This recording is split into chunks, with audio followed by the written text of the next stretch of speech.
السلام علیکم۔ آج ہم دبستان دلی کا پس منظر اور اس دبستان کی خصوصیات کے حوالے سے بات کریں گے۔ دبستان دلی، جیسا کہ ہم جانتے ہیں کہ دبستان شعراء کے مجموعی رویے یا مجموعی رنگ کو کہا جاتا ہے۔ اردو زبان و ادب میں دو مشہور دبستان ہیں، ایک دبستان دلی اور دوسرا دبستان لکھنؤ۔ دونوں دبستانوں کے شعراء کا ایک مخصوص رنگ ہے جس کی آسانی کے ساتھ شناخت کی جا سکتی ہے۔ اس سے پہلے کہ ہم دبستان دلی کے شعراء اور دبستان کی خصوصیات پر بات کریں، تھوڑا سا اس دبستان کا پس منظر آپ کی خدمت میں بیان کروں گی۔ یہ دلی کی بدقسمتی تھی کہ جتنا یہ مشہور علاقہ تھی اتنا ہی یہ برباد بھی ہوئی۔ یہ شہر بار بار اجڑا، اس کی اینٹ سے اینٹ بجا دی گئی۔ سب سے پہلے مغل بادشاہوں کی آپس میں سلطنت کے لیے جنگ و جدل نے دلی کو تباہ و برباد کیا۔ اس کے ساتھ ساتھ بیرونی حملہ آوروں نے بھی دلی کو تباہ و برباد کر دیا۔ بادشاہ محمد شاہ اور بادشاہ رنگیلا کے دور میں نادر شاہ درانی نے دلی پر حملہ کر کے اس کی اینٹ سے اینٹ بجا دی۔ رہی سہی کسر احمد شاہ ابدالی نے پوری کر دی۔ ان تباہیوں اور بربادیوں سے دلی میں رہنے والا ہر مکتبہ فکر کا فرد متاثر ہوا۔ شعراء کرام معاشرے کا ایک اہم حصہ ہوتے ہیں، اس لیے وہ بھی شدید متاثر ہوئے۔ مالی مشکلات سے لے کر ذہنی آسودگی تک ہر حوالے سے دلی کے باسیوں نے تباہی و بربادی کو گہرائی سے محسوس کیا۔ اسی لیے دلی میں جو شاعری تخلیق ہوئی اس میں دکھ، درد، حزن و یاس، داخلیت جیسے عناصر غالب رہے۔ دبستان لکھنؤ کے جو نمائندہ شعراء ہیں ان میں میر تقی میر، مرزا رفیع سودا، خواجہ میر درد، محمد ابراہیم ذوق، اسد اللہ خاں غالب، مومن خان مومن وغیرہ قابل ذکر ہیں۔ دبستان دلی کی اہم خصوصیات کی بات کی جائے تو اس دبستان کے مندرجہ ذیل خصوصیات اسے انفرادیت بخشتی ہیں۔ سب سے پہلے غم و یاس، جیسا کہ اس بات کا تذکرہ ہو چکا ہے کہ چونکہ دلی بار بار تباہ ہوئی، اس تباہی نے دلی کے باسیوں کو ذہنی طور پر بے حد متاثر کیا۔ مالی پریشانیوں اور ذہنی پریشانیوں کا شکار دلی کے شعراء کرام نے جو شعر تخلیق کیے وہ غم اور مایوسی کی عکاسی کرتے تھے۔ جیسا کہ خواجہ میر درد کا ایک شعر ہے: زندگی ہے یا کوئی طوفان ہے، زندگی ہے یا کوئی طوفان ہے، ہم تو اس جینے کے ہاتھوں مر چلے۔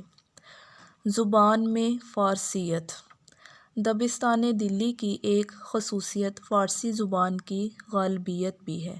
ہندوستان میں فارسی انتہائی اہم زبان تھی جس سے شعراء انتہائی متاثر تھے، اس لیے غالب اور اقبال جیسے اہم شعراء بھی فارسیت سے متاثر رہے۔ فارسی شعراء کی عظمت نے دبستان دلی کے شعراء کو متاثر کیا تھا۔ ایران سے جو شعراء آتے تھے وہ اکثر دلی میں رہنے لگتے تھے، اور جب یہ فارسی شاعری کرتے تھے تو ان سے مقامی شعراء بھی متاثر ہو کر فارسی امیز شاعری کرتے تھے۔ اسی طرح دبستان دلی کے شعراء کی شاعری میں فارسیت کا غلبہ نظر آتا ہے، اور میر تقی میر جیسے شاعر جو تھے انہوں نے بھی فارسی تراکیب کا جو ہے وہ استعمال کیا۔ مثال کے طور پر: ہنگامہ گرم کن جو دلِ نا صبور تھا، ہنگامہ گرم کن جو دلِ نا صبور تھا، پیدا ہر ایک نالے سے شور نشور تھا۔ دبستان دلی کی ایک اور خصوصیت جذبات عشق کا اظہار۔